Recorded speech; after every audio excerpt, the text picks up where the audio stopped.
No, it doesn't make sense. May 2013, while Louisiana lawmakers hashed out bills inside the state capitol, 23 of their spouses enjoyed lunch, paid for by a lobbyist. It's difficult to understand why lobbyists are paying money to wine and dine spouses. They're not the ones who are writing the laws. It's the elected officials. According to this report, the lunch cost $43.40 each. Spouses of some of the most powerful lawmakers attended, like the wife of House Speaker Chuck Cleckley. The lobbyist who paid the bill, Larry Murray, works for gaming, healthcare, and tobacco companies. Murray told us his firm sponsored a lunch for the Legislative Spouses Auxiliary, adding, given that it occurred during the session, legislators were apparently unable to attend. That's an odd expenditure. Why would you be spending money on spouses? Fox 8 News and NOLA.com, the Times-Picayune reviewed 6 years' worth of records lobbyists handed over to the state. For some lobbyists, entertaining spouses of elected officials is common. In that time period, lobbyists entertained the wife of Senator Gerald Long 98 times, Senator Francis Thompson's spouse 68 times, another senator, Neil Reiser's wife, 59 times. All totaled, Reiser's spouse received $1,700 worth of free meals and drinks from lobbyists. In all instances we examined, Reiser was also there.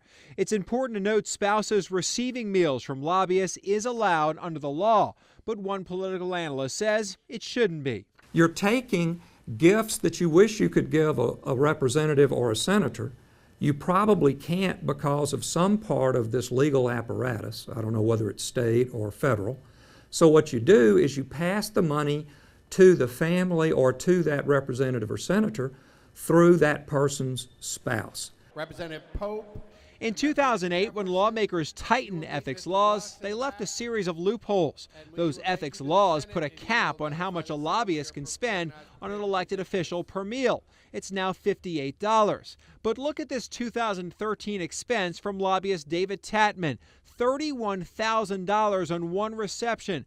Records show for the entire legislature. Other than the $31,000 price tag, no other public record exists for this event. We have no way to know who went, which group hired the lobbyist, who attended, and if the money spent on them exceeded that $58 cap. Tatman admitted by phone most of the time it's a small portion of legislators who attend events like this. He added, "I don't even know that I've been to an event where a majority of legislators were there." When we asked him the client for the $31,000 reception, he said, "I can't recall." This is one of these loopholes in the law that allows these kind of expenditures without any real accountability. The most expensive reception, 2009, $43,000 by lobbyist Jeannie Dodd, an event for the entire legislature at the Baton Rouge Hilton. Dodd told us by email there were approximately 300 Louisiana Home Builder Association members and guests in attendance, and approximately 50 Louisiana legislators in attendance at the event. That's big dollars for a reception. That means that one event cost about $124 per person. Of the money we reviewed, $2.3 million of lobbyist expenses were not dedicated to a particular individual. That's 80% of all lobbyist spending. We have no idea who it was spent on, what topic was lobbied. It is the place that a lot of oiling and greasing happens. None of it is good. The law firm Adams & Reese spent the most lobbying elected officials, $163,000. Second on the list, the Louisiana Mid-Continent Oil and Gas Association, followed by Entergy and the Louisiana Nursing Home Association. If those dinners suddenly went away, the lobbyists and the legislators who are not honest would have to find some other way to do those deals. And I'm going to tell you, I don't know of a better way. They would struggle to come up with anything that is half that effective. Remember Senator Neil Reiser, whose wife was entertained 59 times by lobbyists? Lobbyists entertained Reiser more than any other senator, 249 times. But spending is not limited to lawmakers. Lobbyists bought meals, coffee, and drinks for State Agriculture Commissioner Mike Strain, 142 times. Strain's office told us the majority of events attended by Strain occurred in a group setting in which elected and non-elected guests attended. Strain's office also said there were some inconsistencies in the state's data. Lobbyists entertained an assistant director in the state's Economic Development Office, Don Pearson, 97 times. The economic development head says Pearson is a key liaison for more than a decade and frequently interacts with business and government leaders in a mission-appropriate manner. They even treated some people to trips. That's another loophole in the law. Lobbyists can pay for travel to conferences if it enhances the servant's service. A lobbyist paid for a $1,500 trip for Attorney General Buddy Caldwell to the Louisiana Sheriff's Conference in the Gulf Coast. That same conference, another lobbyist for the Sheriff's Association paid for a state employee, Jaya Selvaratnam of the Department of Public Safety.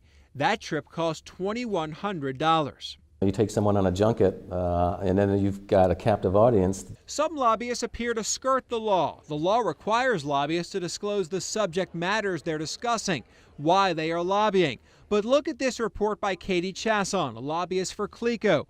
In December of 2014, she lobbied public officials 65 different times, but never disclosed the subject matter, again as required by law.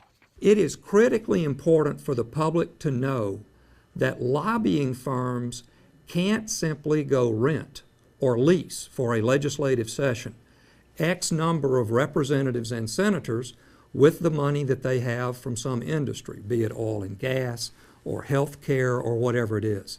We want that whole transaction, those behaviors, to be reported, to be fully transparent, therefore, and to be enforceable. We want people to get in trouble for buying or renting a state representative or senator. Many lobbyists spend very little on food and drinks, and most follow the rules that have been put in place. But still, a review of the reports raises questions. In addition to entertaining spouses, some lobbyists also entertain and pay for lawmakers' children. I don't even know what that means to entertain a minor child. Lobbyists paid for the minor child of State Representative Chris Broadwater 39 different times. Representative Stuart Bishop 32 times. Broadwater told us he often brings one of his children to events when he's being honored, and lobbyists may be disclosing many of these events in their reports. How much lobbying are you really able to do at a meal with a wife and a child? I'm not sure you can do very much lobbying. I think it's just more about currying favor with that individual. In 2008, lawmakers passed what Governor Jindal called the gold standard of ethics. But according to two legal analysts, the loopholes in some of the lobbying laws lack the golden luster.